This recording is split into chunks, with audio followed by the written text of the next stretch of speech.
ఆహ్, నా మృత్యువా? ఇంతకాలము నేను 1000 కళ్లతో నా సోదరిని గమనిస్తున్నాను. తన బిడ్డలందరినీ నేను స్వహస్తాలతో సంహరించాను. కానీ ఒక బిడ్డ తప్పించుకోవడం జరిగింది. ఇది నాకు పెద్ద ఓటమి. ఇదంతా ఆ మాయావి మహావిష్ణువు మాయే. అయినా నేను ఓడిపోను. ఈ సృష్టిలో నన్నెవ్వరూ ఓడించలేరు. ఆ యోగమాయ ఏదో చెప్పినదే.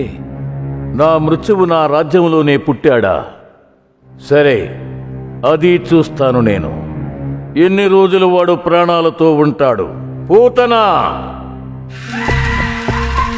ఆజ్ఞాపించండి మహారాజా.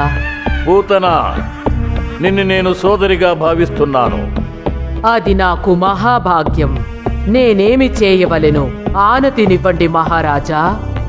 పూతనా, నీ సోదరుడు మధురానగరాధీశుడైన నాకు ఒక కష్టం ఏర్పడింది. అది తలుచుకునే దిగులు పడుతున్నాను. నాకు అనుజ్ఞనివ్వండి. మీకొచ్చిన కష్టాన్ని నాదిగా భావించి కార్యాన్ని నెరవేరుస్తాను. అందువలనే నేను నిన్ను రప్పించాను. నీకు తెలిసే ఉంటుంది, దేవకి 8వ బిడ్డగా ఒక ఆడబిడ్డకు జన్మనిచ్చింది. అవును, అదే నాకు ఆశ్చర్యంగా ఉంది. ఆమెకు అష్టమ సంతానంగా ఒక మగబిడ్డ జన్మిస్తాడని కదా చెప్పింది ఆనాడు ఆకాశవాణి. ఆకాశవాణి ఇదంతా విష్ణువు మాయే.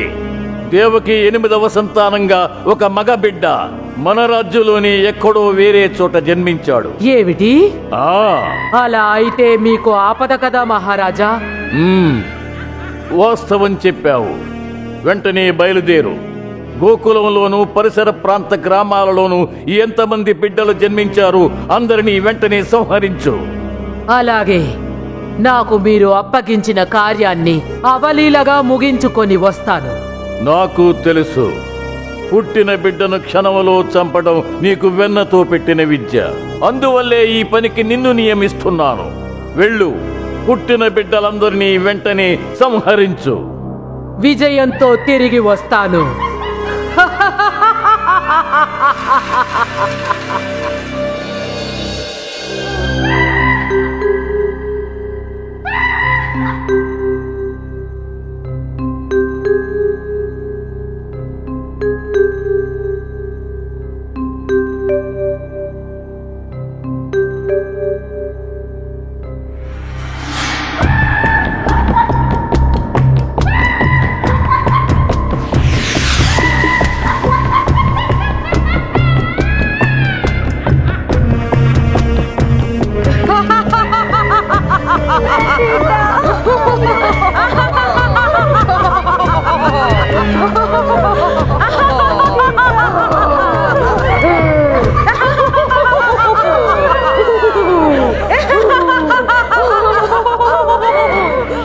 ఎందుకిలా జరుగుతోంది? ఏమిటి దారుణం? పిల్లలందరూ ఎందుకిలా చనిపోతున్నారు? నువ్వన్నది నిజమే. ఇది దారుణంగానే ఉంది. మన ఊరి చుట్టుపక్కల పిల్లలందరూ చనిపోతున్నారు. మన గోకులంలోనే ఇప్పటి వరకు 4 పిల్లలు బలైపోయారు తెలుసా? ఈ పసికందుల మీద ఎవరికి ఏ కోపమో తెలియడం లేదు. నాకు మన యశోద కృష్ణుని తలుచుకుంటేనే భయంగా ఉంది. నువ్వు మెల్లగా మాట్లాడు. మన మాటలు ఎవరైనా వింటారు. అవును, ఎవరైనా వింటే మన కృష్ణునికి చాలా ప్రమాదం. అవునవును, కృష్ణుడు కూడా మనకు దక్కకుండా పోతాడు. తన రాజ్యంలో ఎంతటి ఘోరం జరుగుతూ ఉంటే కాపాడవలసిన కంసుడు మౌనంగా ఉన్నాడేమిటి? ఆయన్ని నమ్మి లాభం లేదు. సోదరికి పుట్టిన పసికందుల్ని నిర్దాక్షిణ్యంగా చంపినవాడు ఇక ప్రజల్నేం కాపాడతాడు? కృష్ణుడా?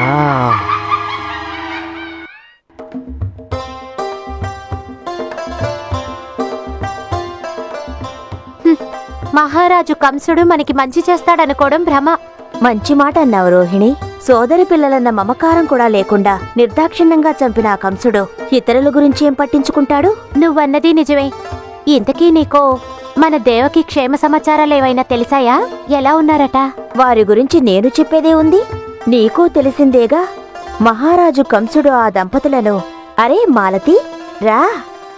ఏమీ లేదు యశోదా, కృష్ణుణ్ణి చూడాలనిపించింది, వచ్చేశాను. అదుగో అక్కడున్నాడు, ఊయలలో ఆడుకుంటున్నాడు. ఆడుకునేవాడే గాని ఊరుకునేవాడా? చిన్నారి కృష్ణుడు ఎలా చూస్తున్నాడో చూడు. చిట్టి తండ్రికి నాడిష్టే తగిలేలా ఉంది. అరెరెరే, రా కృష్ణ. యశోదా, నీకు అభ్యంతరం లేదంటే కృష్ణుణ్ణి మా ఇంటికి తీసుకువెళ్తాను. ఎందుకు? ఎందుకంటే అది మాది ఎదురుల్లేగా యశోదా, మా పిల్లలతో ఆడుకుంటాడు. అలాగే తీసుకువెళ్ళు మాలతి. చూడు, కృష్ణుడు ఉన్నట్టుండి ఏడుస్తాడు. నువ్వేం కంగారు పడద్దు. అలా ఏడిస్తే వెంటనే తీసుకొచ్చేస్తాను. మాలతి, ఏడిస్తే తీసుకొచ్చేస్తాను. ఆ మాలతి నా మాటే పట్టించుకోలేదు చూడు. ఎందుకు కంగారు పడతావు? ఎదిరిల్లే కదా.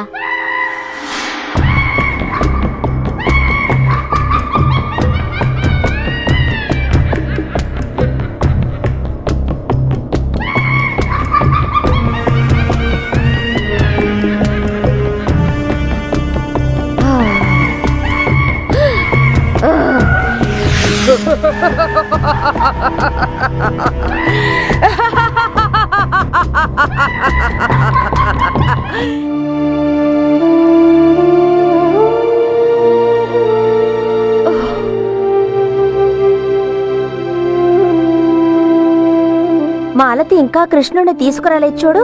తీసుకొస్తుందిలే, ఏడవకుండా ఆడుకుంటున్నాడేమో. ఎలా ఉన్నావు యశోదా? ఓ రోహిణి, నువ్వు ఇక్కడే ఉన్నావా? మాలతి, కృష్ణుని తీసుకురాకుండా వచ్చావేంటి? కృష్ణుడా? తనని చూడ్డానికి నేను ఇక్కడికొచ్చాను. ఏమిటి మాలతి నువ్వు అంటోంది? కృష్ణుణ్ణి నువ్వేగా తీసుకువెళ్ళా. నేను తీసుకువెళ్ళానా? ఏమిటి నువ్వు అంటోంది? నేను ఇప్పుడేగా వస్తున్నాను.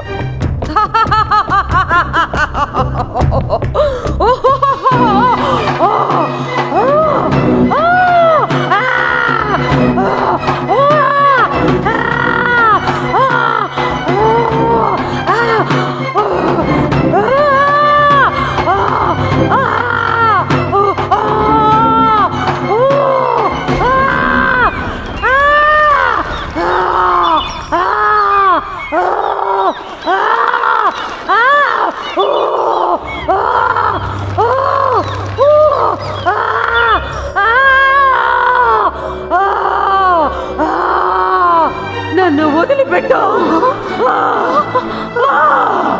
ఏమిటి ఏమిటి అరుపులు? కృష్ణ, కృష్ణ, కృష్ణ, కృష్ణ! ఏమైంది? ఏమైంది యశోదా?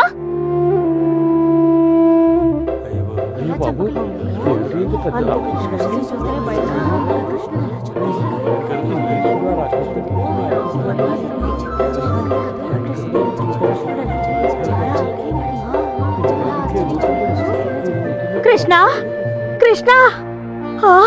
ఇదేమిటి? ఎవరా రాక్షసి? కృష్ణ! పిల్లలందర్నీ చంపుతున్నది ఈ రాక్షసేనా? కృష్ణ!